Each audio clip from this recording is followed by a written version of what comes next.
இன்னையில மறுபடியுமாக நாம் கர்த்தருடைய வார்த்தை கேட்க, கர்த்தரை ஆராதிக்க என்ற காலொனி வாயிலாக கர்த்தர் பாராட்டின தயவுக்காக அவரை நாம் துதிப்போம்.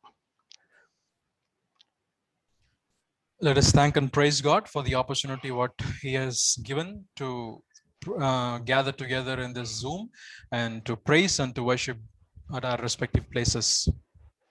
கடந்த முறை 2 மாதங்களுக்கு முன்பாக கர்த்தருடைய வார்த்தை கொடுக்கும் பொழுது 1 கொரிந்தியர் 14:40 நாம் சிந்தித்தோம், எல்லாம் ஒழுங்கும் கிரமமாய் செய்யப்பட வேண்டும் என்று. When I gave the message 2 months back, I was speaking on the topic of 1 Corinthians chapter 14 and verse 40 that let all things be done in decent and in order. விசுவாச குடும்பங்கள் சபை அப்படி நாம் தொடர்ந்து செய்யத்தக்கதாக கர்த்தர் பலப்படுத்துவாராக. ஆனால் ஆண்டவர் தொடர்ந்து தம்முடைய காரியத்திலே கிரமமாக சரியாக வேதத்தின்படியே காரியங்களை செய்து வருகிறதை நாம் காண முடியும். So may the Lord help us to run our families and as well as the assemblies in such a manner. But the Lord is also dealing with each of us in various manners. நாம் mark எழுதின சுவிசேஷம் 13ஆம் அதிகாரத்தில் நாம் படிக்கும் பொழுது அங்கே இவைகளெல்லாம் சம்பவிக்க வேண்டியதே, கலங்காமல் இருங்கள் என்று அங்கே சொல்லியிருக்கிறார். முடிவு உடனே வராது என்று. When we read in the book of Gospel of Mark chapter 13, we read that the end will not happen so soon, but all these things have to happen at the specified time. 12வது வசனத்துண்டு நினைக்கிறேன் நாம் அப்படி வாசிக்க முடியும். லூக்கா 2:21-11 கூட அங்கே கொள்ளை நோய், பூமி அதிர்ச்சி, பிறகு பஞ்சம் வரும் என்று அங்கே கூடுதலாக வைத்தியனாகி லூக்கா எழுதியிருக்கிறார். In Luke's Gospel chapter 2 and verse 21 as well, Dr. Luke has also written that all these kind of pandemic and other situations may arise at the end days. இவைகள் எல்லாம் சம்பவிக்க வேண்டியதே. All these things have to happen. ஆனாலும் கலங்காமல் இருங்கள். But let your heart not be troubled. Praise God. கர்த்தருக்கு மகிமை உண்டாவதாக. May the Lord be glorified.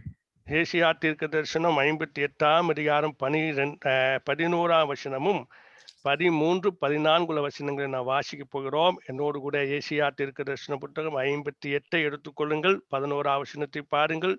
13-14 வாசியுங்கள். நீங்கள் உங்கள் இருப்பிடங்களிலே நீங்கள் அதை மனதிலே அல்லது உங்களுடைய எப்படி வாசிக்கிறது தெரியுமோ அப்படி நீங்கள் வாசிக்கலாம். ஏசியா 58:11 வசனம் நான் உங்களுக்காக இது தமிழிலே வாசிக்கிறேன். கர்த்தர் நித்தம் உங்களை நடத்தி மகா வறட்சியான காலங்களிலேயும் உங்கள் ஆத்துமாவை திருப்தியாக்கி உன் எலும்புகளை நினைவுள்ளதாக்குவார். நீ நீர்ப்பாய்ச்சலான தோட்டத்தைப் போலவும் வற்றாத நீரோட்டை போலவும் இருப்பாய். 13வது வசனம், என் பரிசுத்த நாயாய் ஓய்வு நாளிலே உனக்கு இஷ்டமானதை செய்யாதபடி உன் காலை விலக்கி உன் வழிகளின்படி நடவாமலும் உனக்கு இஷ்டமானதை செய்யாமலும் உன் சொந்த பேச்சை பேசாமல் இருந்து ஓய்வு நாளே மனமகிழ்ச்சி நாள் என்றும் கர்த்தருடைய பரிசுத்த நாளே மகிமையுள்ள நாள் என்றும் சொல்லி அதை மகிமையாக எண்ணுவாயானால் அப்பொழுது கர்த்தரின் மனமகிழ்ச்சியாயிருப்பாய். பூமியின் உயர்ந்த இடங்களில் உன்னை ஏறி இருக்கும்படி பண்ணி உன் தாசனாகிய யாக்கோபின் சுதனத்தால் உன்னை போஷிப்பேன், கர்த்தருடைய வாய் இதை சொல்லிற்று என்று. Isaiah chapter 58 and verse 11 as well as 13 and 14 is what we have just read. Let me read verse 11. And the Lord shall guide thee continually and satisfy thy soul in drought and make fat thy bones, and thou shalt be like a watered garden and like a spring of water whose waters fail not. கர்த்தருக்கு மகிமை உண்டாவதாக. கர்த்தர் நம்மை வசனத்தின் பிரகாரம் ஒவ்வொரு நாளும் நம்மை நடத்தி காப்பாற்றி வருகிறார், ஆதரித்து வருகிறார். நாம் செய்ய வேண்டிய பங்கை குறித்து 13-14 சொல்கிறது. என் பரிசுத்த நாளாய் ஓய்வு நாளே உனக்கு இஷ்டமானதை செய்யாதபடி என்று ஏசியா தீர்க்கன் அங்கே நமக்கு எழுதி கொடுத்திருக்கிறதே. நவாசிக்கும் ஏறக்குறைய 2700 ஆண்டுக்கு முன்பாக எழுதின தீர்க்க தரிசன புத்தகம் என் பரிசுத்த ஓய்வு நாள் என்று ஆண்டவராகிய இயேசு சொல்கிறார். As we have read in verse 11, God is daily guiding us and guarding us and protecting us, and He is making sure that we are safe and secure at this world. But at the same time, when we read in verse 13 and verse 14, the prophecy which was written 2750 years ago says that it is the holy for the Lord. The Sabbath is a delight and the holy for the Lord, and it is honorable, and it talks about our responsibility towards the Sabbath day. தீர்க்கதரிசி சொல்லும் பொழுது உனக்கு இஷ்டமானபடி செய்யாதபடி உன் காலை விலக்கி என்கிறார். When the prophet says here, he mentions particularly that you shall not do thy pleasure or do according to thy pleasure on my holy day and turn away thy foot from the Sabbath. உன் காலை விலக்கி. Turn away thy foot from Sabbath. நம்முடைய நடக்கையின் வாழ்க்கை. The life of our behavior. நாம் தேவனுடைய பிள்ளைகள் சரியாக நடக்க வேண்டும். We as God's children should walk perfectly. பரிசுத்த வேதாகமம் சொல்லுகிறபடியே நடக்க வேண்டும். We should walk according to what the Holy Scripture says. வேதம் சொல்லுகிறது வலது இடதுபுறம் சாயாமல் நடக்க வேண்டும். The Bible tells us that we should not lean to the left or to the right. நேராய் நடக்க வேண்டும். We should walk straight. நம்முடைய கண்கள் ஆண்டவரை நோக்கி பார்த்திருக்க வேண்டும். Our eyes should see upon the Lord. நாம் பின்னிட்டு திரும்புவோமானால் விழக்கூடியவர்களாயிருப்போம். When we turn back, we may fall. பின்னிட்டு திரும்புதல் என்று சொல்லுகிறது விட்டு வந்ததை திரும்பி பார்க்கிறது, எடுக்க முயற்சிக்கிறது. When we say that we turn back, it means that we are turning back from what we have just left and wanted to take it back in our lives. எதை விட்டோம்? உலகத்தை விட்டிருக்கிறோம். What we have left the world. பாவங்களிலிருந்து விடுபட்டிருக்கிறோம். We have left the sin. பாவங்கள் செய்யக்கூடிய சாத்தியம் உலகத்தில் இருந்தாலும் நாம் பரிசுத்த தேவனுடைய பிள்ளைகளாக மாற்றப்பட்டிருக்கிறோம். Though we have the possibilities to commit sin in this world, we have been changed as the children of God. பாவம் உங்களை ஆளக்கூடாது என்று வேதம் எச்சரிக்கிறது. Bible warns that the sin may not rule over you. பாவம் செய்கிறதுல தேவனுடைய அன்பில்லை என்று சொல்லப்பட்டிருக்கிறது. It also says that wherever the sin is committed, the love of God is not resting upon. பாவத்தை விட்டோடுகிற கால்கள் நமக்கு அவசியமா இருக்கிறது. யோசேப்புக்கு மாதிரி. Like how Joseph had, we also need to have the legs which runs away from sin. அதனால தீர்க்கதரிசி சொல்லும் பொழுது உன் வழிகளின்படி நடவாமலும் உனக்கு இஷ்டமானதை செய்யாமலும் என்று அங்கே சொல்லுகிறார். So when the prophet writes here, let you may your foot be turn away from the Sabbath, as well as do not do according to your pleasure. பாருங்க, சொந்த பேச்சை கூட அந்த நாள்ல பேசக்கூடாதாம் கர்த்தருடைய நாள்ல. It is mentioned that on the Lord's day we should not even do or talk our own things. நாம் சபை கூடி வந்த நாட்களில நினைக்கிறோம். We remember the days where we have gathered as the assembly. கர்த்தருடைய சபைக்கு வரும் பொழுதே ஆயத்தத்தோடு வர வேண்டும் என்று வேதாகமம் நமக்கு சொல்லுகிறதை நன்றாய் வாசித்து அறிந்தவர்களாயிருக்கிறோம். We know and we have read that we should come prepared when we gather together as a congregation. எப்படிப்பட்ட ஆயத்தத்தோடு கூட வந்தோம் என்பதை நம்முடைய சபை வாலகத்துக்குள் வந்தவுடனேயே நாம் அறிந்து கொள்கிறோம். We know about how much we have been prepared for that particular day, and when we come into the assembly premises, we know how much we have been prepared. அங்கே வந்துதானே நாம் பேச வேண்டிய காரியங்களை பேசிவிட்டு தான் ஆலய வாலகத்துக்குள்ள வந்து அமர்ந்து அங்கேயும் விடுவதில்லை, அங்கேயும் பேசிக்கொண்டே இருந்தோம். So when we had come into the assembly premises, we wanted to talk our own things. Then when we get into the assembly hall, we have also talked what we wanted to talk. We have not left those things. பரிசுத்த வேதாகமம் சொல்லுகிறது உனக்கு இஷ்டமானதை பேசாதபடி. The Holy Scriptures tell that you shall not talk what you are taking in delight. உன் சொந்த பேச்சை பேசாமலும் உனக்கு இஷ்டமானதை செய்யாமலும் nor finding thine own pleasure, nor speaking thine own words. பிரியமானவர்களே, நாம் நம்மையே சற்று ஆராய்ந்து பார்க்கிற ஒரு கால சூழ்நிலைக்குள்ளாக ஆண்டவர் நம்மை வைத்திருக்கிறார். Oh dearly beloved, God has placed us into a situation where we need to think each of our own lives. என்ன செய்ய வேண்டுமா? ஓய்வு நாளை மனமகிழ்ச்சி நாளாக, அதை பரிசுத்த நாளாக, கர்த்தருடைய நாளாக, பரிசுத்த நாள் என்று மகிமையுள்ள நாள் என்று சொல்லி அதை மகிமையாக என்ன வேணுமா? What we should do, we should call the Sabbath as a delight, the holy of the Lord, and honorable, and shall honor him.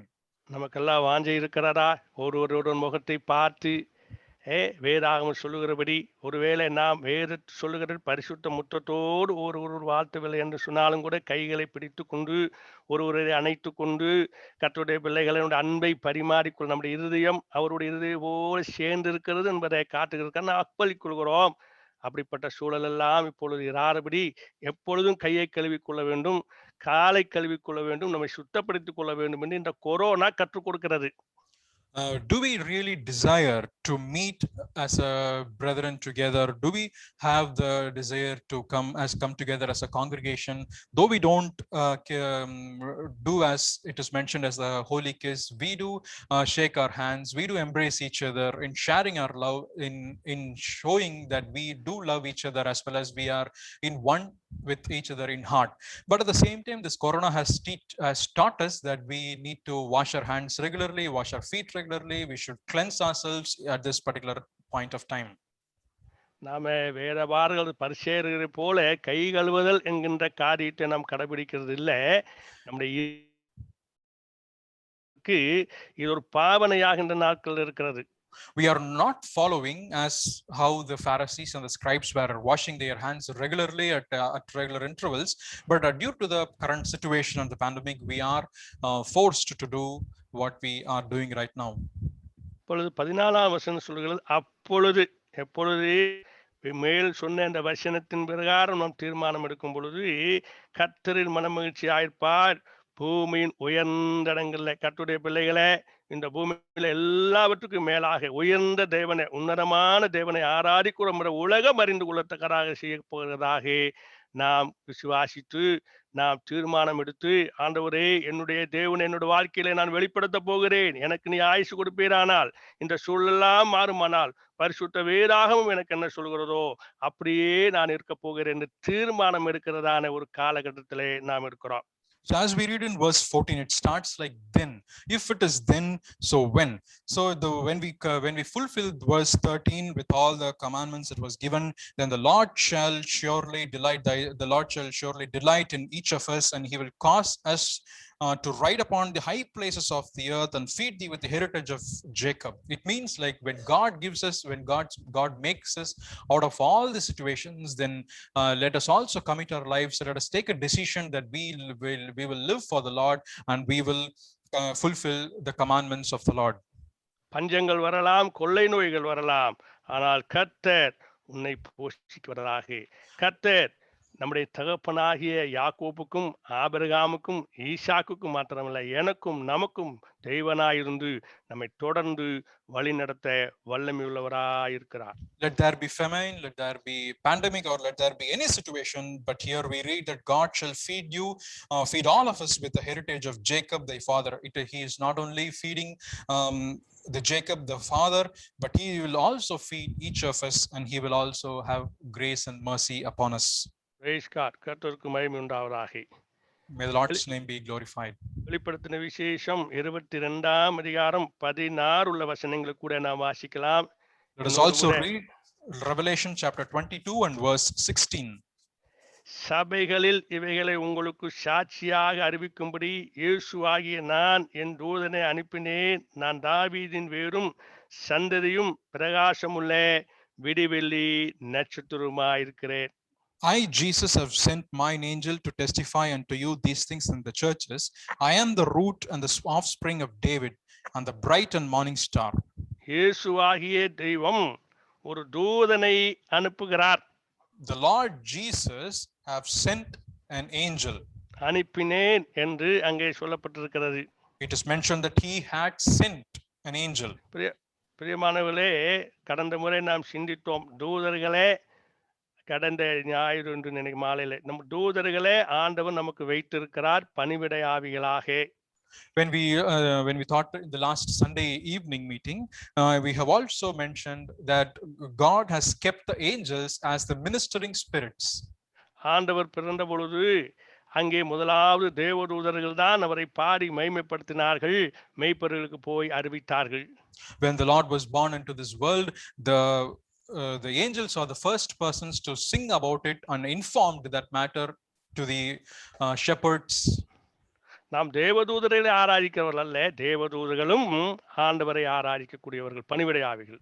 We are not worshipping the angels, but angels are the one who are the ministering spirits, and they also worship the Lord. பாருங்க, பிரகாசமுள்ள விடிவெள்ளி நட்சத்திரமாயிருக்கிற ஆண்டவராகிய இயேசு சொன்ன வார்த்தையை நாம் வாசித்தோம். We have just read about the bright and the morning star, who was none other than the Lord Jesus Christ himself. 12வது வசனத்திலே இதோ சீக்கிரமாய் வருகிறேன். In verse 12 of the same book, Revelation 22 verse 12 says that he is coming quickly. அவனுடைய கிரியைக்கு அவனுடைய கிரியைகளின்படி அவனவனுக்கு நான் அளிக்கும் பலன் என்னோடு கூட வருகிறது என்று ஆண்டவர் சொல்லியிருக்கிறார். And the Lord says that, and my reward is with me to give every man according as his work shall be. அவனவனுடைய கிரியைகளின்படி, according to his work. நம்ம எவ்வளவு பயபக்தியா இருக்க வேண்டும். We need to be more careful about this. ஏனென்றால் பயபக்தியாயிருந்து ஆண்டவர் சொன்னபடியே வாழ்ந்து ஆண்டவர் என்ன செய்ய சொன்னாரோ அதை செய்து ஆண்டவற்றிலிருந்து பெற்றுக்கொண்ட கட்டளையும் பிரமாணம் நிறைவேற்றி நித்தியத்திலே ஆண்டவரோடு கூட நாம் சேரும் பொழுது, ஆண்டவர் நம்மோடு கூட நாம் அப்படிமாக நாம் சேர்ந்து கொள்ளும் பொழுது ஒவ்வொருவருக்கும் அங்கு வெகுமதி கொடுக்கப்படுகிறது. அதை நாம் வாங்க எந்த அளவில் பிரயாசப்படுகிறோம் என்பதை நாம் சிந்திக்கக்கூடியவர்களாக கூட இருக்கிறோம். When we complete a godly life in this world and complete the race, and when we go into the presence of God, and he will reward us according to every man's work, and when we reach his presence, he will give the reward according to what we have done.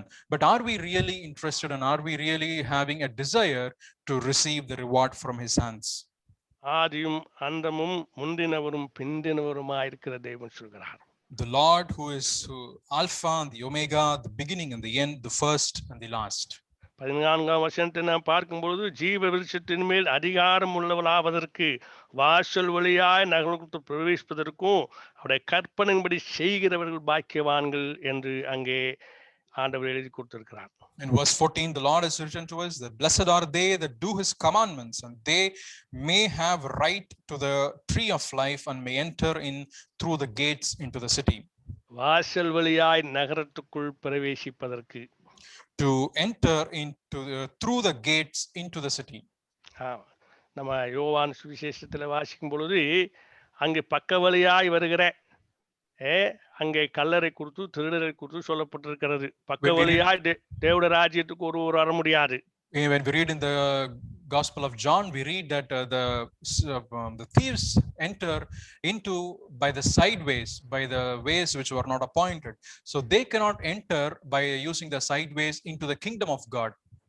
நமக்காக திறக்கப்பட்ட ஆண்டவராகிய இயேசு கிறிஸ்துவின் சரீரத்துக்குள் நாம் உட்பிரவேசித்து போக வேண்டும். We need to enter into the body of Jesus Christ, which was open for each of us. என்று சொன்னால் நம்முடைய சரீரம் மண்ணுக்கு கொடுக்கப்பட்டிருக்கிறது என்றும், நாம் மண்ணுக்குரியவர்கள் என்றும், நாம் விண்ணகத்துக்குரியவர்களாக மாற்றப்பட்டிருக்கிறோம் என்றும், பரலோகத்துக்குரிய செய்கை செய்ய வேண்டும் என்றும் இயேசுவானவர் தாமே மரணத்தையும் பாதாளத்தையும் ஜெயித்து ஜெயவேந்தராக வெற்றி சிறந்து நம்முடைய பிள்ளைகளாக, அவருடைய பிள்ளைகளாக இந்த பூமியில வாழத்தக்கதாக ஒரு வெற்றியுள்ள கிறிஸ்துவ ஜீவம் செய்யத்தக்கதாக என்னையும் நம்மையும் வைத்திருக்கிறார் என்பதை அது காட்டக்கூடியதா இருக்கிறது. So it means that our bodies has been given to the soil and we will all turn into dust, but at the same time we have been changed as the children of heaven and the children of God. But at the same time we need to live a victorious Christian life while we live in this world, removing all the sin and the dirt in our life, living as a victorious Christians, so that his name be pleased. யாரெல்லாம் நித்தியத்துக்குள் வர முடியாது என்று தீர்மானமாக சொல்லுகிற வேத பகுதியை நாம் இங்கே வாசிக்கிறோம். 15வது வசனம் சொல்லுகிறது, நாய்களும் சூனியக்காரரும் விபச்சாரக்காரரும் கொலைபாதகரும் விக்கிரகாராதனைக்காரரும் பொய்யை விரும்பி அதன்படி செய்கிற யாவரும் புறம்பான இருளில் இருப்பார்கள் என்று இங்கே யோவான் எழுதி வைத்திருக்கிறார். In verse 15, it is clearly mentioned that the persons who will not be entering into the kingdom of God, that for without are dogs and sorcerers and whoremongers and murderers and idolaters and whosoever loveth and maketh a lie. பாருங்க, நாய்கள் என்று சொல்லுகிறாருங்க. it is mentioned that dogs. சில பேர் யூத மக்கள் புறஜாதிகளை பார்க்கும்போது அப்படித்தான் சொல்வார்கள் என்பதை நாம் அறிந்தவர்களா இருக்கிறோம். We know that when the Jewish people, when they see the other Gentile, they will mention them as dogs. ஆனால் நாய்களுடைய சுபாவம் என்ன? But what was the habit or the behavior of the dogs? அதுக்கு இருக்கிற பிரதான சுபாவம் என்ன தெரியுமா? நன்றாய் புசிக்கும், நன்ன எது கொடுத்தாலும் சாப்பிட்டுக்கும். It has a behavior that it will eat anything and everything that is given unto it. எல்லாம் சாப்பிட்டு பிறகு செரிக்காம போய் கக்கி வைக்கும். It will eat everything, and after the indigestion, it will just go and vomit. அதுக்கென்று சில பிள்ளைகள் இருக்கும். நான் பார்க்குறேன், காலையில் வாக்கிங் போகும்பொழுது போய் புல்லை மேயும், பிறகு போய் கக்கி வைக்கும். When I go for walking in the morning, I used to see that the dogs will just go over the grass and it will just vomit at that particular place. பிறகு அதுக்கு பசி எடுக்கும்போது அதையவே திங்கக்கூடியதா இருக்கும். But when after some time when it gets hungry, it will just come and eat what it has vomited. அசுத்தமானதை தொடாதீர்கள். Do not touch the unclean things. பிரியமானவர்களே, நாம் அப்படிப்பட்டவர்கள் அல்ல. But we are not such people. நம்ம ஆண்டவராகிய இயேசு கிறிஸ்துவின் கல்வாரி நாளை சுத்தமாக்கப்பட்டு அந்த இரத்தமானது நமக்கு பாதுகாப்பை மாத்திரமல்ல, இந்த பூலோகத்துல வாழத்தக்கதாக சக்தியும் பலத்தையும் கொடுத்து நம்மை உயிர்ப்பித்து புது ஜீவன் செய்யத்தக்கதான கிருபையோடு கூட நடத்தி கொண்டு வருகிறது. All of us have been cleansed by the Calvary, and the blood of Jesus Christ have cleansed from all sins, so that we can live a life that has been quickened by Him, as well as we can live a life that is worthy and pleasing to Him. நம்ம உலகத்துக்குள்ள இருக்கிறோம், உலகத்துக்குரிய காரியம் நமக்குள்ள வரக்கூடாது. ஆனா உலகத்துல நடைபெறுகிற சம்பவத்தை குறித்து கர்த்தருடைய பிள்ளைகள் அறிந்தவர்களா இருக்க வேண்டும். We are living in this world, but the world should not enter into our lives, but at the same time we need to know about the situations as well as the events that happens in this world. ஒருவேளை நாம் கர்த்தருடைய பிள்ளைகள் சூனியத்தை குறித்து அறியாமல் இருக்கலாம். Probably as believers we may not be understanding or knowing about sorcerers or sorcery. சகோதரா சகோதரியே, அருமையான தம்பி தங்கச்சி, அருமையான தாய் தகப்பன்மாரே, நான் உங்களுக்கு சொல்லட்டும், சூனியம் என்கிற அந்த பொல்லாத கிரியை உலகத்திலே நிரம்பி கிடக்கிறது. Oh my beloved brothers and sisters, young children, and as well as for everyone, I say that the sorcery is spread everywhere in this world. நான் சில குடும்பங்கள்ல உலகத்துல பார்த்திருக்கிறேன். I have seen in few families in this world. அவர்களை சந்தித்து இருக்கிறேன், ஜெபித்து இருக்கிறேன். I have seen such families. I have been praying with them. குடும்பத்திலேயே நன்றாய் வாழ்ந்த குடும்பம் வாழக்கூடாதபடி அவங்க என்ன சொந்தத்திலே இரத்த பந்தமே அவனுடைய வாழ்க்கையை கெடுத்திருக்கிறதை பார்க்க வேண்டியதா இருந்தது. The families who have been living so well have been made some sorcery by their own relatives so that they should not live a good life. அவங்க அந்த நிலையிலே வாழக்கூடாதபடி அவர்களை கெடுத்து அந்த வாழ்க்கையை அழித்து அவர்களையும் அழித்து போட்டிருக்கிறார்கள் என்பதையும் நான் அறிந்தவன். Their whole life has been totally tarnished, as well as their life has been demolished, and at the end of the time their whole well-being is totally lost.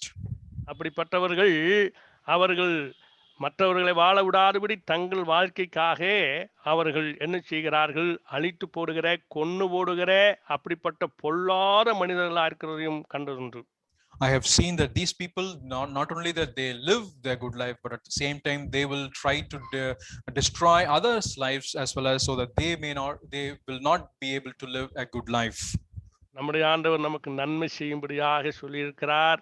கர்த்தருடைய பிள்ளைகள் பார்க்கும் பொழுது வாழ்த்த, ஆசீர்வதிக்க, அவளுக்காக ஜெபிக்க, அவளுக்கு ஆலோசனை தர, அவளை குறைவுகளே நாம் பங்கு கொண்டு அவர்களுக்கு உதவி செய்ய, இப்படிப்பட்ட நிலைமையில சுபாவத்தை, தெய்வீக சுபாவத்தை கர்த்தர் நமக்கு கொடுத்திருக்கிறார். But God has given to us a divine character and a divine behavior, so that when we see people, when we see our own brothers and sisters, we love them, we embrace them, we share our love and care and concern to each of us. பாருங்க, விபச்சாரக்காரர், கொலைபாதகரும், விக்கிரகாராதனைக்காரரும், பொய்யை விரும்பி அதன்படி செய்கிற யாவரும் புறம்பாயிருப்பார்கள். Whoremongers and murderers and idolaters and whosoever loveth and maketh a lie shall be put outside. இவங்கள் ஆண்டவருடைய நற்செய்தியோ சுவிசேஷத்தையோ பரலோகத்தையோ விரும்பாத ஆட்கள். இவங்களுக்கெல்லாம் தீர்மானமாக வேதம் சொல்லுகிறது, இவர்களுக்கெல்லாம் நரகாக்கினைதான். They are the people who do not love the gospel as well as the kingdom of God, and it has been made very certain that these people will be put out of the kingdom of God. கர்த்தருக்கு மகிமை உண்டாவதாக. May the Lord அந்நிலையிலே may be glorified. ஆண்டவர் சீக்கிரமாய் வரப்போகிறதாக வாக்கு பண்ணியிருக்கிறார். After all these things, he said that the Lord shall come very quickly.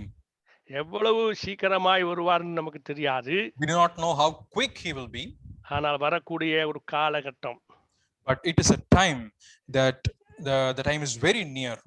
வசனம் 17 சொல்லுகிறது, ஆவியும் மனவாட்டியும் வா என்கிறார்கள், கேட்கிறவன் வா என்பானாக என்று.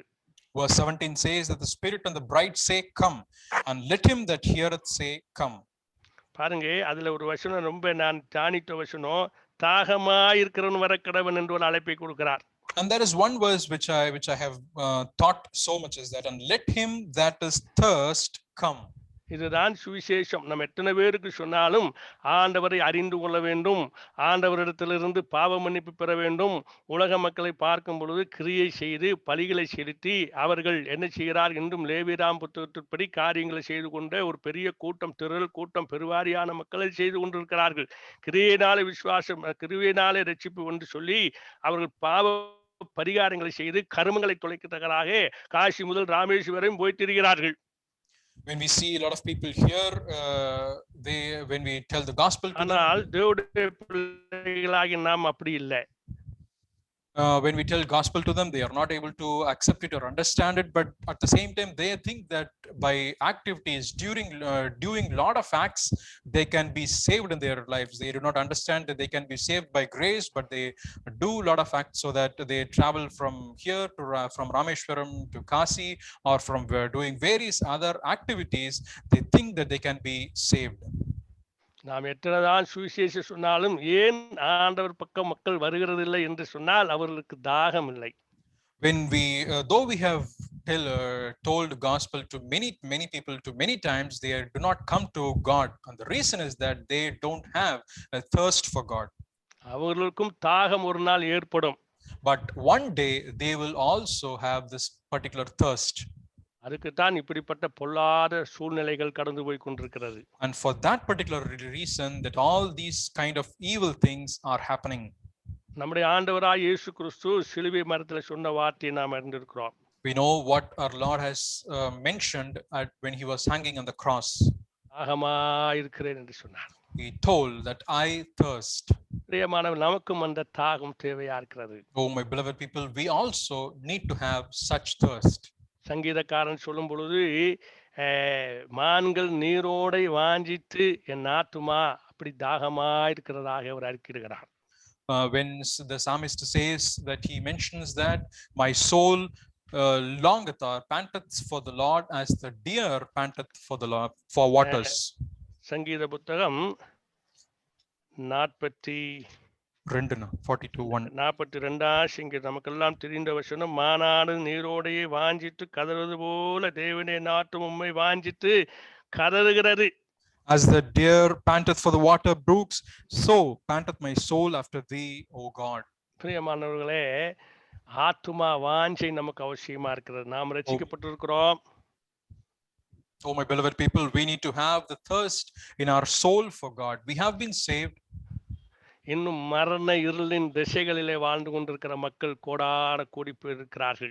There are lakhs and millions of people who are living in the direction of death.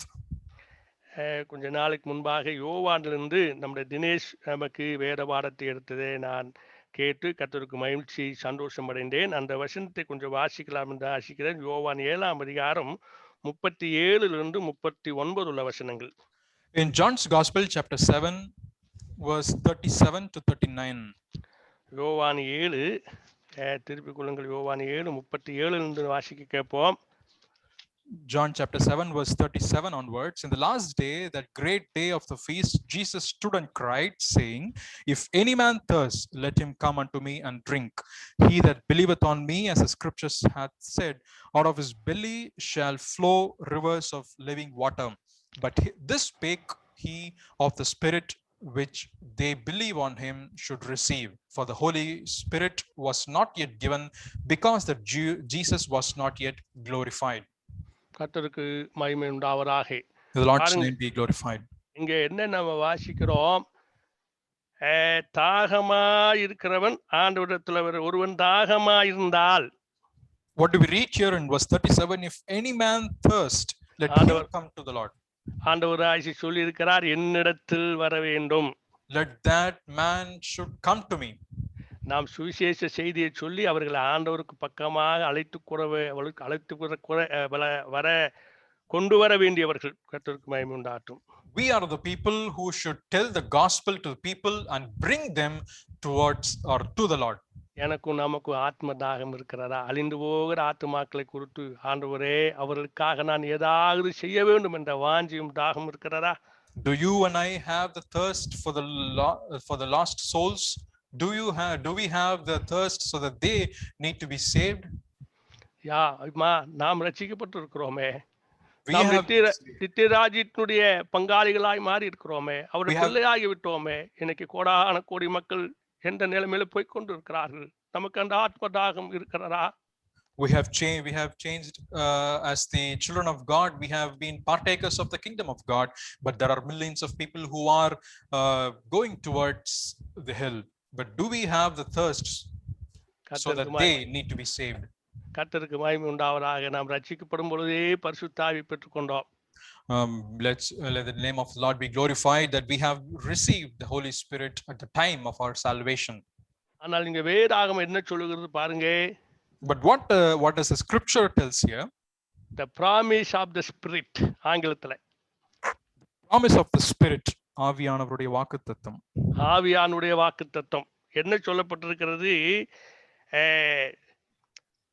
ஒருவன் தாகமாயிருந்தால் ஆண்டவராகிய இயேசு கிறிஸ்து வர வேண்டும். அவர்கிட்ட வரும்பொழுது அதுக்கு விலையுமில்லை, ஒன்றுமில்லை, விலையும் இல்லை, வந்து பானம் பண்ண கடவன். அவர் வரும்பொழுது நம்ம ஆத்ம தாகத்தை தீர்க்கக்கூடியவராயிருக்கிறார். இரண்டாவதாக வேத வாக்கியம் சொல்லுகிறபடி, என்னிடத்தில் விசுவாசமா இருக்க எவனோ அவன் உள்ளத்திலிருந்து ஜீவ தண்ணீர் உள்ள நதிகள் ஓடும் என்று சொன்னார். If any man thirst, let him come unto me and drink. There is no price that is set here, but he will fulfill whoever is thirsty. At the same time, verse 38 says, he that believeth on me, as the scripture hath said, out of his belly shall flow rivers of living water. கர்த்தருக்காக நான் ஏதாவது செய்ய வேண்டும். ஒரு ஆத்துமாவையாவது நான் ஆண்டவரத்தில் கொண்டு வர வேண்டும். இக்காலங்களிலே ஆண்டவரே, என்னுடைய ஆத்துமா வாஞ்சியை நிறைவேற்றுங்க. நான் என்னை போல, எங்களை போல இந்த உலகத்தில் இருக்கிற மக்களை நான் ஆண்டவரத்தில் கொண்டு வரும்படியாக, என் ஆத்ம தாகத்தை தீர்க்கும்படி ஆண்டவரே, எனக்குள்ளே உம்முடைய அந்த பரிசுத்த ஆவியினுடைய நிரப்புதல், வழிநடத்துதல், ஆலோசனை, பலன், சக்தி தாருங்கள் என்று கேட்கக்கூடியவளா இருக்கிறோம். ஏனென்றால் தீமோத்தேயுக்கு பவுல் சொல்லும் பொழுது, உனக்குள்ள இருக்கிற தேவ வரத்தை அனல் மூட்டி எழுப்பி விடுகிறேன் என்று சொல்கிறார். So in these times, like we need to pray to the Lord that, Lord, let me have the thirst and eagerness, so that many people who have not yet saved need to be saved in this world. Let them also come into the saving grace of the Lord, and may the Holy Spirit be fulfilled or be filled in my life, so that His guidance, His leading shall be seen in my life, and they who hear the gospel be turned towards the Lord. As we read in the book of Timothy, that may you kindle the gift that God has given unto you. அம்மா, ஐயா, சகோதரா, சகோதரியே, தம்பி, தங்கச்சி, Bergmans ஒரு பாடல் விதமாய் பாடியிருக்கிறார். ஏதாவது செய்ய வேண்டும் ஒவ்வொரு நாளும் என் இயேசு ராஜாவுக்கு. துதிக்க வேண்டும், செபிக்க வேண்டும், துரத்த வேண்டும், சாத்தானை துரத்த வேண்டும், செல்ல வேண்டும், தேசமெங்கிலும் சொல்ல வேண்டும், இயேசுவின் சுவிசேஷத்தை தாங்க வேண்டும், ஊழியங்களே, நமது ஜெபத்தால், நமது பணத்தால் என்று அவர் பாடுகிறார். Brother Beckmans have sung a song like this, like, I need to do something for the Lord. I need to do something daily for the Lord, so that it is either it be telling about God, or it is either going for the Lord, or I need to save many people who are losing in this world. ஏதாவது செய்ய வேண்டும் ஒவ்வொரு நாளும் என் இயேசு ராஜாவுக்கு. இப்படி அந்த பாடல் தொடங்கி வருகிறது. ஏதாவது நான் செய்ய வேண்டும் என்ற ஆண்டவரே, என்னை செய்யும்படியாக பலப்படுத்துங்க. இதுவரையிலும் வாழ்நாளை பாதி கடந்து வந்து விட்டேன். இனி எனக்கு கொடுக்கப்பட்ட காலங்களிலே உமக்காக நான் ஏதாவது செய்ய என்னை பலப்படுத்துங்க. எனக்குள்ள இருக்கிற பரிசுத்த ஆவியை அனல் மூட்டி எழுப்புங்க. எனக்குள்ள இருக்கிற தேவவரத்தை அனல் மூட்டி எழுப்புங்க. நான் உமக்காக எதையாவது செய்ய விரும்புகிறேன் என்ற அர்ப்பணிப்பு இருக்கிறதா சகோதரா சகோதரியே? Oh, my beloved brothers and sisters, do we have the commitment and the decision for the Lord that, Lord, let me do something for you daily. Let me commit, let me perform something for you, Lord, so that the Holy Spirit whom you have given into my life, or the gifts that you have endowed in my life, have need to be kindled so that many people can be saved in this world. பாருங்க 40 44 உள்ள வசனங்களை வாசித்து விடுகிறேன். பிறகு நான் இந்த பகுதியை விடுகிறேன்.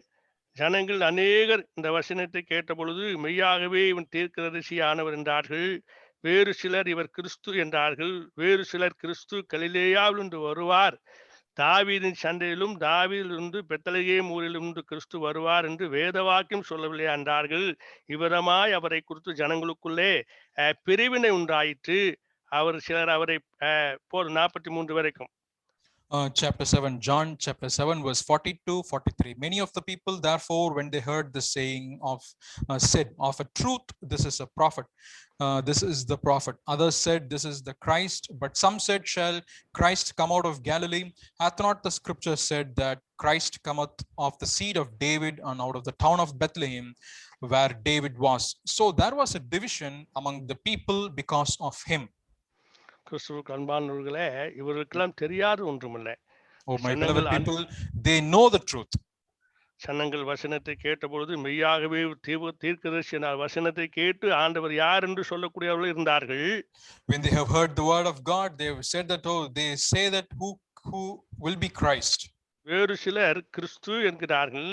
Some say that he is Christ. வேறு சிலர் கிறிஸ்து எங்கிருந்து வருவார் என்பதையும் அறிந்தவர்களாக சொல்கிறார்கள். Some people say that, oh, Christ shall come from this particular place. நன்றாய் அறிந்திருக்கிறார்கள், தாவீதின் சந்ததியிலிருந்து பெத்லகேம் ஊரிலிருந்து கிறிஸ்து வருவார் என்று அவர்கள் அறிந்தவர்களாக இருந்தார்கள். They knew very clearly that Christ will come out of the seed of David and from the town of Bethlehem. எல்லாம் அறிந்திருந்து 43 சொல்கிறது அவர்களுக்குள்ளே பிரிவினை உண்டாயிற்று. But even after all, knowing all these things and truths, verse 43 says there was a division among the people because of him. திருச்சபையே, விசுவாச சகோதர சகோதரிகளே, அருமையான தாயே தோப்பனே, நாம் எல்லாம் சேர்ந்து இணைந்து ஆண்டவருடைய ராஜ்யத்தை கட்ட வேண்டியவர்கள். Oh, dear church, dear members of God and the dear brethren, we need to be united in building the kingdom of God. யாரோ ஒரு சிலர் மாத்திரமே அல்ல. Not very particularly few people. நம்ம ஒவ்வொருவரும் ஆண்டவருக்கு ஏதாவது செய்ய வேண்டும் என்று தாகம் இருக்க வேண்டும். Every one of us must have the thirst to do something for the Lord. உலக வேலையில் இருந்த பொழுது உலகத்துக்காக நாம் செய்கிறோம். ஒரு வயதை குறிப்பிட்டு பிறகு அவர்கள் அந்த ஓய்வை கொடுத்து விடுகிறார்கள். When we work for the world, they say that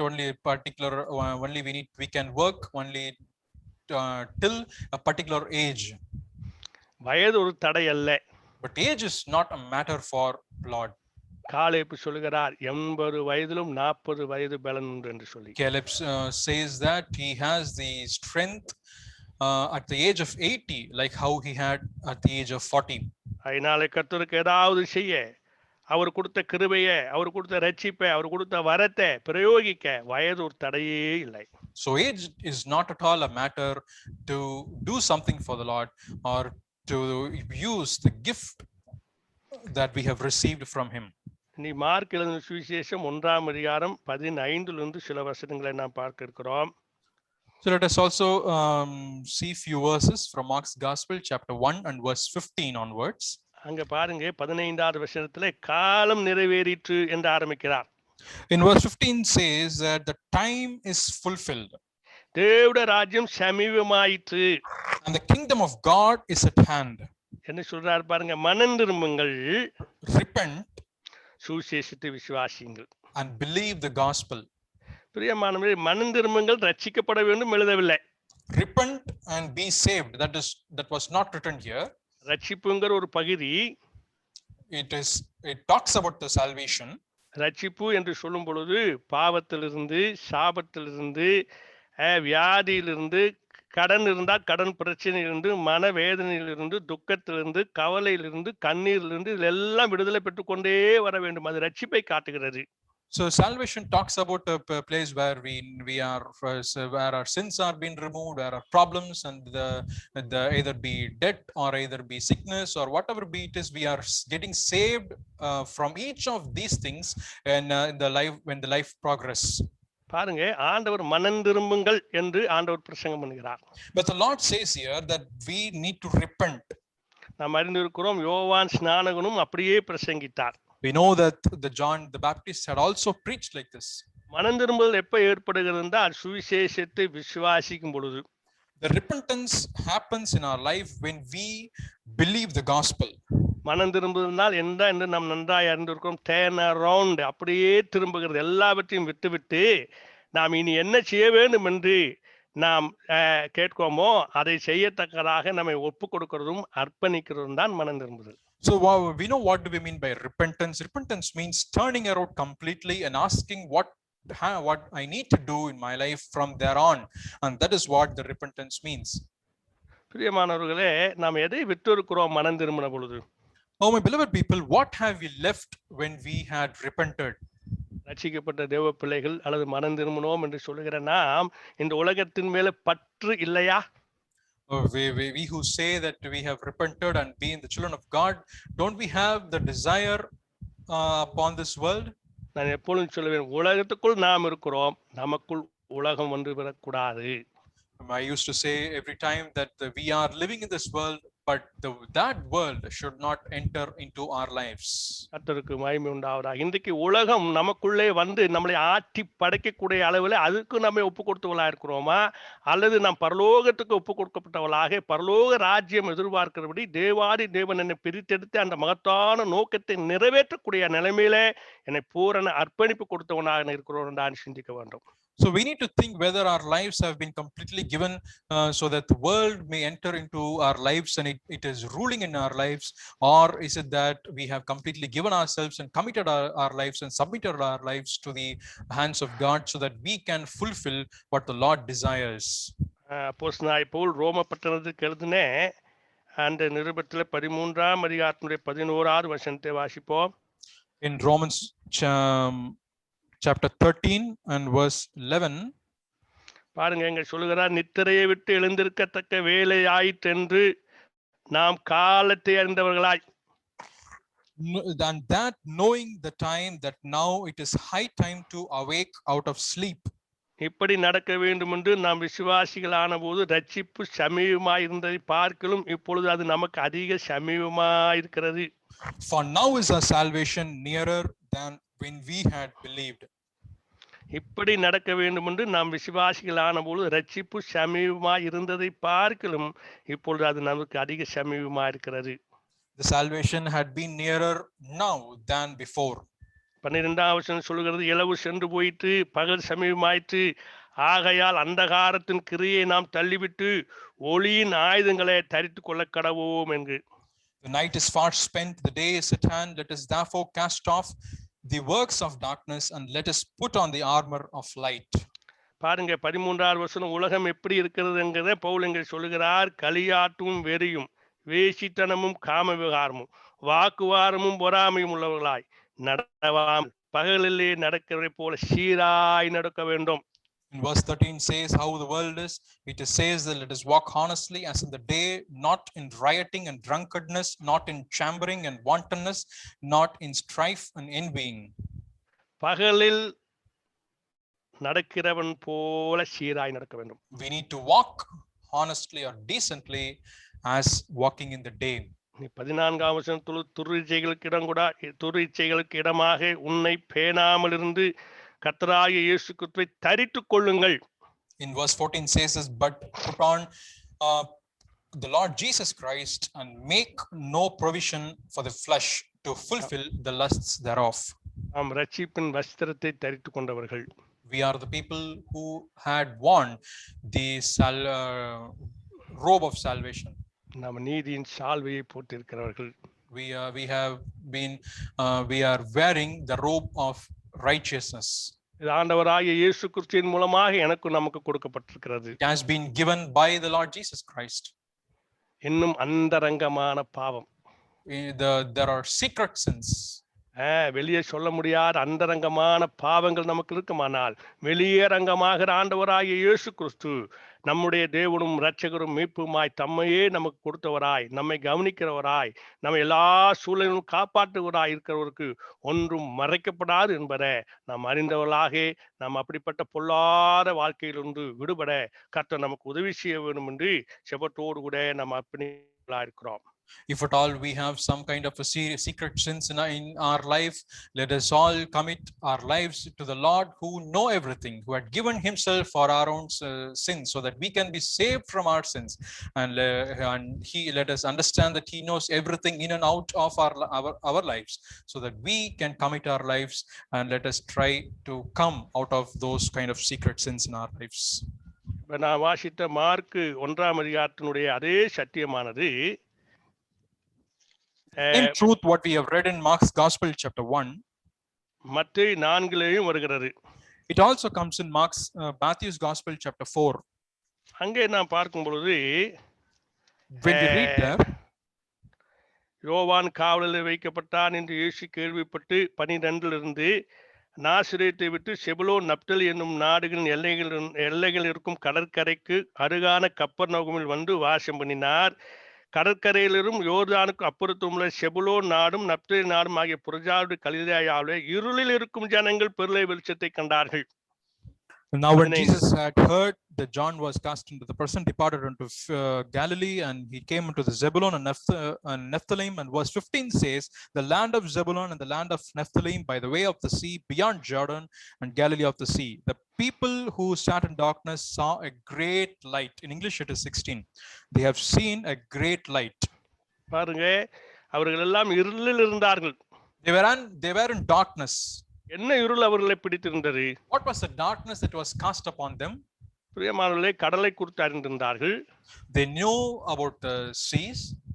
தங்கள் வாழ்க்கைக்கு தேவையானது அங்கிருந்து சவதரித்துக் கொள்ளவும் அறிந்திருந்தார்கள். They knew to get things for their livelihood from the sea. அந்த ஆங்கிலத்தில் 16வது வசனத்திலே அந்த என்ன இருளும் அங்கேயே விளக்குற மரண இருளின் திசைகளில் உள்ளவர்கள் என்று. In verse 16 it is mentioned that they sat in region and shadow of death, light is sprung up. Shadow of death. தேவாதி தேவனை குறித்தோ அவருக்கு தருகிற பாவ மன்னிப்பை குறித்தோ ரட்சிப்பை குறித்தோ அறியாதவர்களாக தேவனற்றவர்களாக தேவன் கொடுத்த வாழ்க்கையை கடலிலே அவர்களுக்கு சபதரித்து கொடுத்த அனைத்தையும் அனுபவிக்கக்கூடியவர்களாக காணப்பட்டார்கள். ஆனால் அவருடைய வாழ்க்கையில கர்த்தர் இல்லை, அவருடைய வாழ்க்கை முடிந்து போகும், மரணம் உண்டாகும், ஒரு நாளிலே நித்திய நரகம் போவோம் என்கின்ற அறிவற்றவர்களாக மரண இருளின் திசைகள் இருந்தார்கள் என்று இங்கே மத்தேயு எழுதியிருக்கிறார். Here the Gospel of Matthew, here he writes that they were the people who knew everything. They knew the sea, they knew to take things out from the sea for their livelihood, but they do not know that they were living in the darkness, and they were cast into the darkness, and they were just living into the direction where there was a shadow of death in their lives. நாம் ஏற்கனவே வாசித்தது போல அவர்களுக்கு சத்தியமெல்லாம் தெரிந்த மக்கள். பாருங்க, ஏசாயா இங்க சொல்லுகிறார். ஏசாயா ஆண்டவராகிய இயேசு கிறிஸ்துவின் வரவை பற்றி ஏசாயா 9:1 சொல்லுகிறார். அங்கே சொன்ன வசனம் அப்படியே இயேசு கிறிஸ்துவின் மூலமாக நிறைவேறுகிறதாகவும் இருக்கிறதை நாம் காணலாம். அந்த வசனத்தை வாசிப்போம். ஏசாயா 9:1-2. In Isaiah, who was writing about the coming of the Lord, he mentions in Isaiah chapter 9 and verse 1 and 2, he says that all these people knew the truth. And let us read verse 1 and 2 of 9th chapter. Nevertheless, the dimness shall not be such as was in her vexation, when at the first he lightly afflicted the land of Zebulun and the land of Naphtali, and afterward did more grievously afflict her by the way of the sea, beyond Jordan, in the Galilee of the nations, that the people that walked in darkness have seen a great light. They that dwell in the land of shadow of death, upon them hath the light shined. Praise God. நம்ம கேட்டது போல அவர்கள் தீர்க்கதரிசி கிறிஸ்து என்றெல்லாம் அறிந்திருந்தார்கள். பிறகு என்ன செய்கிறார்? அவங்கள அறிவு பிரிந்து போனார்கள். They knew that he was a prophet, they knew that he was Christ, but afterward, as we have read there, they have divided them within themselves and they left Christ. சேர்ந்து கட்ட வேண்டும் என்று சிந்தித்தோம். We have seen that we need to build together. மனம் திரும்புங்கள், பரலோக ராஜ்யம் சமீபமா இருக்கிறது என்று இயேசு பிரசங்கிக்க தொடங்கினார் என்று அங்கே நாம் வாசிக்கிறோம். There we read that he started to preach that the repent, for the kingdom of heaven is at hand. Matthew 4 and verse 17. கர்த்தருக்கு மகிமை. நாம் பரலோக ராஜ்யத்துக்கு மக்களை சேர்த்தத்தக்கதாக ஆண்டவர் என்ன சொல்லி இருக்கிறார் என்பதை நாம் பார்க்க போகிறோம். So in the remaining time, let us also see what the Lord has told about gathering people to the kingdom of God. பாருங்க, ஆண்டுடைய வேலைக்கென்று ஆட்களை ஏற்படுத்துகிறதே நாம் இங்கே வாசிக்க முடியும்.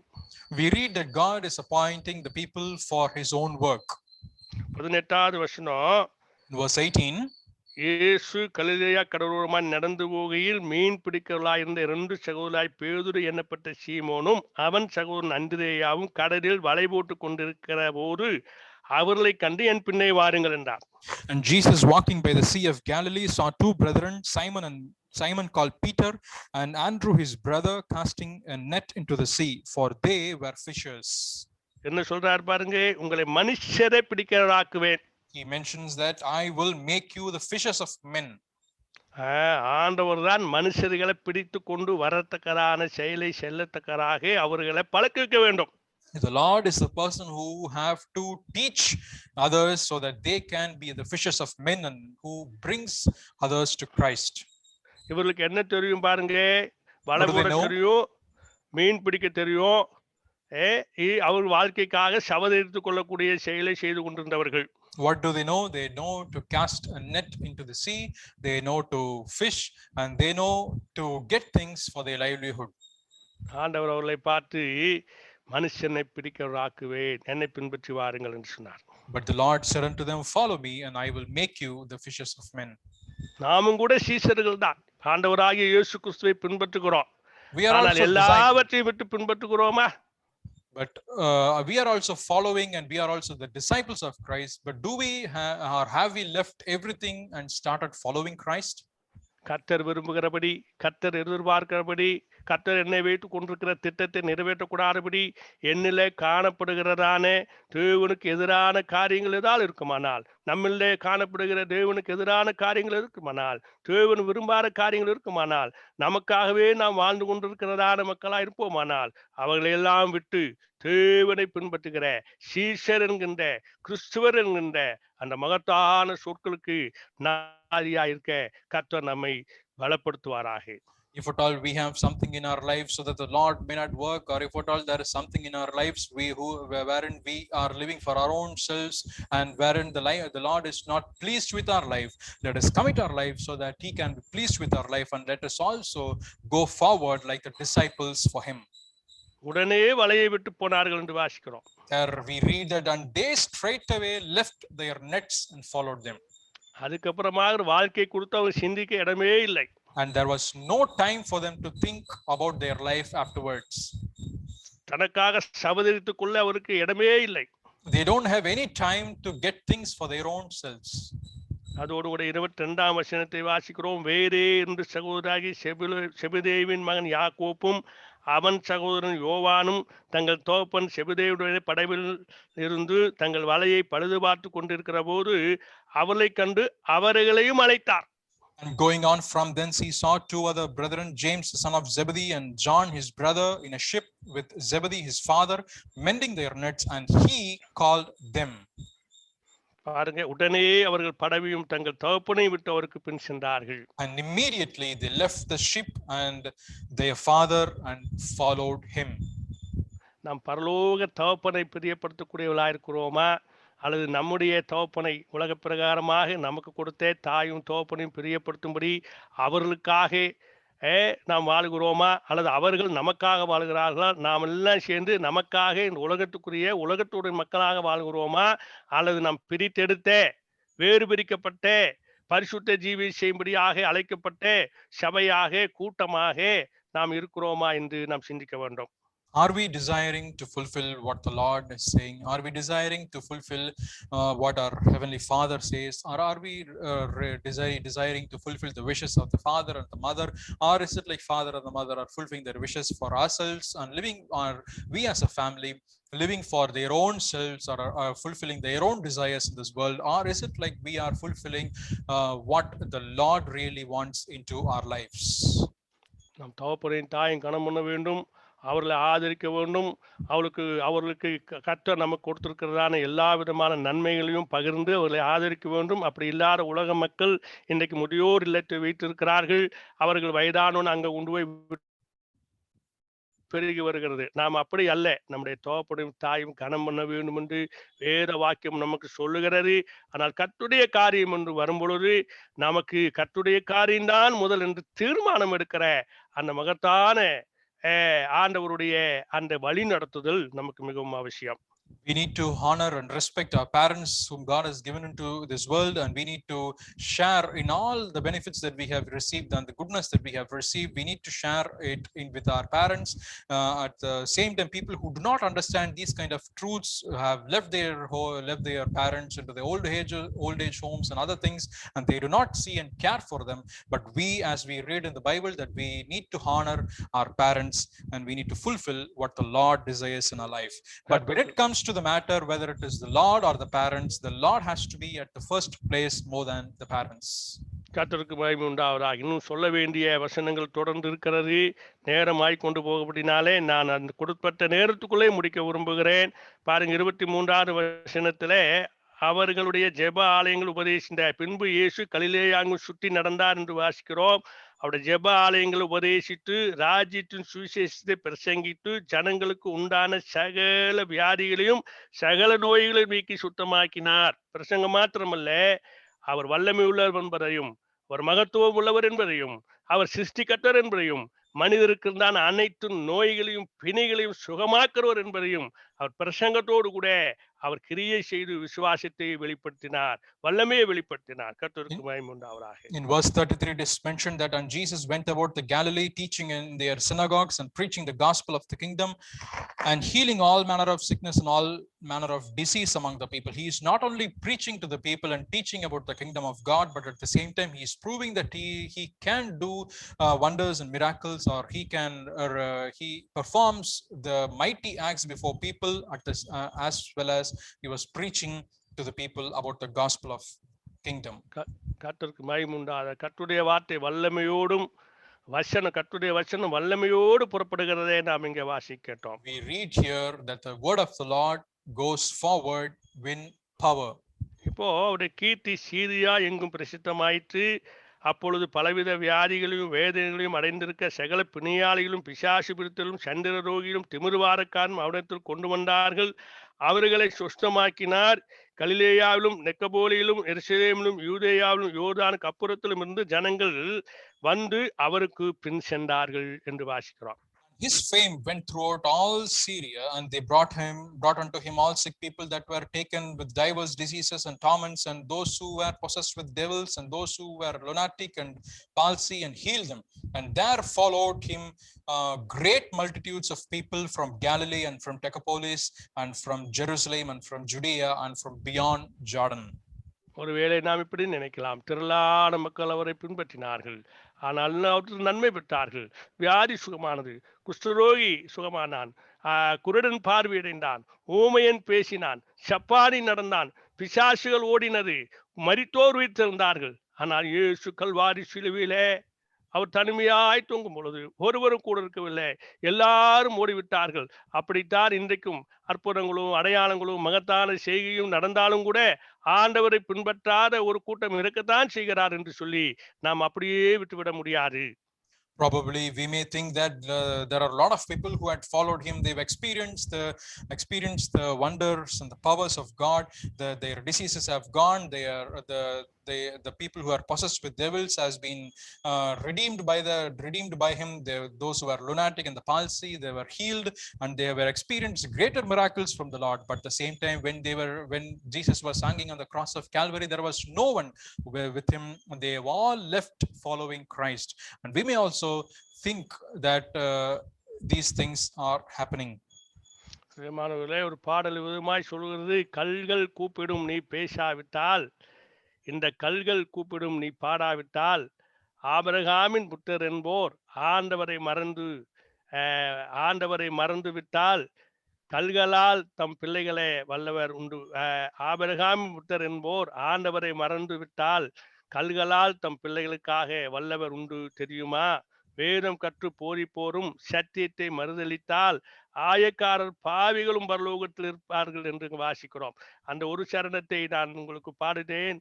வேதம் கற்று போரிப்போரும் சத்தியத்தை மறுதளித்தால், கல்கள் கூப்பிடும் நீ பேசாவிட்டால், இந்த கல்கள் கூப்பிடும் நீ பாடாவிட்டால், வேதம் கற்று போரிப்போரும் சத்தியத்தை மறுதளித்தால், ஆயக்காரர் பாவிகளும் பரலோகில் இடம் பெறுவாரே.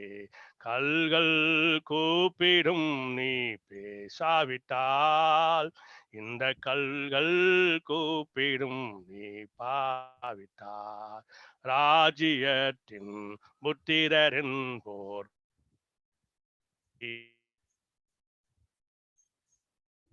பண்ணி அருகே உள்ள மனிதர் கலியான பாதை நிரப்புவார். வேலி அருகே உள்ள மனிதர் கலியான சாலை நிரப்புவார். கல்கள் கூப்பிடும் நீ பேசாவிட்டால், இந்த கல்கள் கூப்பிடும் நீ பாராவிட்டால். பிரியமானவர்களே, நாம் செய்யவில்லை என்றால் கர்த்தரே அது செய்து அவர் ஆயத்தமாகிவிட்டார். Oh, beloved people, if we do not do it, do our responsibilities, the Lord can do and perform what he wishes. அப்படியானால் தேவனே அதை செய்து முடிப்பாரானால் நமக்கு என்ன வெகுமதி கிடைக்கும்? If the Lord himself is performing all these things, what will be our rewards? பிரியமானவர்களே, நாம் இந்த லூக்கா 14ஆம் அதிகாரத்தினுடைய சில வசனங்களை நான் வாசித்து முடிக்க விரும்புகிறேன். லூக்கா 14ஆம் அதிகாரம். Let us read few verses from Luke's Gospel, chapter 14, and I would like to finish. கர்த்தருக்கு மகிமை உண்டாவதாக. நாம் எப்பொழுதும் அறிந்த வேதபாகம் தான் அது. ஒரு தோப்பனுக்கு 2 குமாரர்கள் இருந்தார்கள். ஒருவன் தன் ஆட்சியெல்லாம் அழித்து அவன் மனம் திரும்பினவனாக தோப்பனிடத்திலே வருகிறான். பெரியவன் வீட்டுக்குள்ளேயே இருக்கிறான். அவனுக்காக தோப்பன் ஒன்று செய்ய வருந்துகிறான். பிறகு நடந்த சம்பவத்தை நாம் அறிந்திருக்கிறோம். அவன் மனம் திரும்பி வருகிறான். அவனை ஆண்டவர் ஏற்றுக்கொள்கிறார். இன்றைக்கும் மனம் திரும்பி வருகிற மக்களே ஆண்டவர் ஏற்றுக்கொள்ள விருப்பமுடையவராயிருக்கிறார். கர்த்தருக்கு மகிமை உண்டாவதாக. In Luke 15, we read that there was a father and he had 2 sons, the younger and the elder. The younger had gone away from the home, and when he comes back after repenting over his sins, the father is accepting him and he is taking him into the family back again. வாசிக்க வேண்டிய வேத பகத்தை நான் வாசித்து விடுகிறேன். லூக்கா 14ஆம் அதிகாரத்தினுடைய 15 to 23 உள்ள வசனங்கள். லூக்கா 14, 15 to 23 வசனம் நான் வாசிக்கிறேன். அவரோடு கூட பந்தி இருந்தவர்கள் ஒருவன் இவைகளை கேட்ட பொழுது அவரை நோக்கி, தேவனுடைய ராஜ்யத்தில் போஜனம் பண்ணுகிறவன் பாக்கியவான் என்றான். அதற்கு அவர், ஒரு மனுஷன் பெரிய விருந்தை ஆயத்தம் பண்ணி அநேகர் அழைப்பித்தான். விருந்து வேளையில் தன் ஊழியக்காரை நோக்கி, நீ அழைக்கப்பட்டவர்களிடத்தில் போய் எல்லாம் ஆயத்தமா இருக்கிறது, வாருங்கள் என்று சொல் என்று அவனை அனுப்பினான். அவர்கள் எல்லாரும் போக்கு சொல்ல தொடங்கினார்கள். ஒருவன், ஒரு வயலை கொண்டேன், நான் அகத்தியமாய் போய் அதை பார்க்க வேண்டும் என்ற என்னை மன்னிக்கும்படி வேண்டிக் கொள்கிறேன் என்றான். வேறொருவன், 5 எருமாடுகளை கொண்டேன், அதை சோதித்து பார்க்க போகிறேன், என்னை மன்னிக்கும்படி வேண்டிக் கொள்கிறேன் என்றான். வேறொருவன், பெண்ணை விவாகம் பண்ணினேன், அதனால் நான் வரக்கூடாது என்றான். அந்த ஊழியக்காரன் வந்து இவைகளை தன் எஜமானுக்கு அறிவித்தான். அப்பொழுது வீட்டு எஜமான் கோபம் அடைந்து தன் ஊழியக்காரன் நோக்கி, நீ பட்டணத்தின் தெருக்களிலும் வீதிகளிலும் சீக்கிரமாய் போய் ஏழைகளையும் ஊனரையும் சப்பானிகளையும் குடரையும் இங்கே குருடரையும் இங்கே கூட்டிக் கொண்டு வா என்றான். ஊழியக்காரன் அப்படியே செய்து, ஆண்டவரே நீ கட்டளையிட்டபடி செய்தாயிற்று, இன்னும் இடம் இருக்கிறது என்றான். அப்பொழுது எஜமான் ஊழியக்காரன் நோக்கி, நீ பெருவெளியிலும் வேலியலிலும் போய் என் வீடு நிறையும்படியாக ஜனங்களை உள்ளே வரும்படி வருந்தி கூட்டிக் கொண்டு வா என்று அங்கே சொல்கிறார். எப்படி கூட்டிக் கொண்டு வருவாங்க? எங்கெல்லாம் போய் கூட்டிக் கொண்டு வர வேண்டும்? கடைசி நாட்கள், முந்தினோர் பிந்தினோராயும் பிந்தினோர் முந்தினோராயும் இருக்க போகிற ஒரு காலகட்டம். How should the people be invited into the house? Like in Luke 14 and 23, we read that they need to go out into the highways and hedges and compel them to come in, that the house may be fulfilled. In the means, it is the last times, in the end, we are living in the end times. எனக்கும் நமக்கும் கொடுக்கப்படுற golden period பார்த்துங்க, ஒரு தங்க நாட்கள். இந்த நாட்களை பயன்படுத்திக் கொள்ளவும் வெகுமதி வாங்குறதுக்காக நமக்கு கொடுக்கப்பட்ட காலத்தை பிரயோஜனப்படுத்திக் கொள்ள வேண்டும். வேதம் சொல்லுகிறது, காலத்தை பிரயோஜனப்படுத்திக் கொள்ளுங்கள். Let us redeem the time, and we are living into a golden period where we need to redeem the time and live for the Lord. நாம் ஒவ்வொருவரும் ஆண்டவரத்துல வெறுமதியா வாங்க வேண்டும் வெகுமதி. ஒருவரும் வெறுமையாய் ஆண்டவர் சன்னிதானத்துக்குள் வரக்கூடாது. அக்கினியின் தப்பின கொள்ளி போல இருக்கத்தக்கதாக. All of us have to receive the rewards from the Lord. No one has to be left out, and all of us have to receive the rewards from the presence of God. கர்த்தர் இந்த நாட்களிலே அப்படிப்பட்ட எல்லா கிருபையும் நமக்கு தந்து எல்லா சூழல்களையும் பாதுகாத்து ஆதரித்து வருகிறார். அது நோக்கம். இனி நாம் செயல்பட வேண்டிய விதங்கள் வேறாகவும் நமக்கு சொல்லி இருக்கிறது. அதன்படியே சத்தியத்தின்படி இருக்கிறோம் என்று சொல்கிற நாம் அனைவரும் தீர்மானம் எடுத்து, ஆண்டவருக்காக நான் எதாவது செய்வேன் என்று சொல்லி ஆண்டவருக்குள்ளாக ஆண்டவருடைய சமூக பிரசனத்துக்கு ஆண்டவர் வன்மோடு வந்து நம்மை சேர்த்துக் கொள்ளும் பொழுது நாம் அவரிடத்திலிருந்து வெகுமதி வாங்கக்கூடிய அளவில் இருக்க கர்த்தர் நம்மை பலப்படுத்துவாராக. கர்த்தருடைய நாமம் மகிமைப்படட்டும். இந்த வசனத்தை விதமாய் ஆயத்தம் பண்ணி சொல்லத்தக்கதாக கர்த்தர் எனக்கு பாராட்டின கிருபைக்காக அவரை நான் துதிக்கிறேன். உங்கள் யாவருக்கும் ஆண்டவராகிய இயேசு கிறிஸ்துவின் நாமத்தினால் என்னுடைய வாழ்த்தலையும் நன்றியும் தெரிவிக்கிறேன். கர்த்தருடைய வல்ல நாமம் மகிமைப்படுவராக. தொடர்ந்து நாம் எல்லாம் சேர்ந்து ஆராதிக்கத்தக்கதான வாசலே கர்த்தர் சீக்கிரமாக திறந்து அப்படிப்பட்ட நிலைமையில ஒரு புதிய கிருபையோடு புதிய பலத்தோடு கூட அவருடைய வேலை செய்ய நமக்கு அருள் புரிவாராக. நாம் ஏற்கனவே சேர்த்து சட்டியின்படி கர்த்தருக்கு காத்திருக்கிறவர்கள் புது பலன் அடைந்து கழுகை போல சட்டைகள் எடுத்து எழும்புவார்கள்.